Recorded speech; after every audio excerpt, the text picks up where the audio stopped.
जब एक जवान बेटे ने अपनी बूढ़ी माँ से अपनी जिंदगी का हिसाब किताब करने को कहा तो माँ ने ऐसा क्या किया कि बेटा उठकर माँ के कदमों में गिर पड़ा। नाज़रीन, एक बेटा पढ़ लिख कर बहुत बड़ा आदमी बन गया।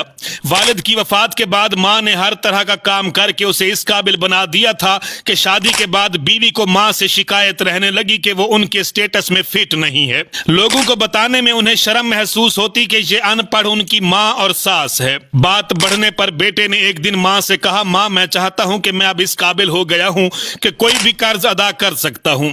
मैं और तुम दोनों खुश रहें, इसलिए आज तुम मुझ पर किए गए अब तक के सारे इखराजात सूद समेत मिलाकर बता दो, मैं वो अदा कर दूंगा, फिर हम इसके बाद अलग अलग सुखी रहेंगे। माँ ने सोचकर जवाब दिया, बेटा हिसाब जरा लंबा है, सोचकर बताना पड़ेगा, मुझे थोड़ा वक्त चाहिए। बेटे ने कहा, माँ कोई जल्दी नहीं है, 2-4 दिनों में बता देना। रात हुई, सब सो गए। माँ ने एक लोटे में पानी लिया और बेटे के कमरे में आई और बेटा जहां सो रहा था उसके एक तरफ पानी डाल दिया। बेटे ने करवट ले ली, माँ ने दूसरी तरफ भी पानी डाल दिया। बेटे ने जिस तरफ भी करवट ली माँ उसी तरफ पानी डालती रही।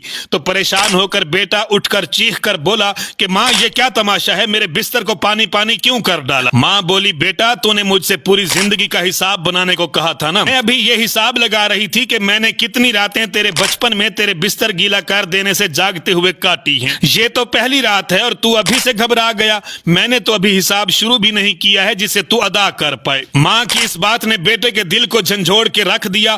फिर वो रात उसने सोचने में ही गुजार दी। शायद उसे ये एहसास हो गया था कि माँ का कर्ज कभी भी नहीं उतारा जा सकता। नाज़रीन कराम, मैंने बुजुर्गों से सुन रखा है कि आप सारी जिंदगी भी अपने वालिदैन को अपने कंधों पे उठाकर खाना काबा का तवाफ भी करवाते रहें तो आप उनकी उस एक रात का भी कर्ज नहीं उतार सकते जो उन्होंने आपकी खातिर जाग कर गुजारी थी। तो आप सबसे गुजारिश है कि कभी भी अपने वालिदैन से हिसाब किताब में मत पड़ना, वरना पछतावे के अलावा और कुछ भी हाथ आने वाला नहीं।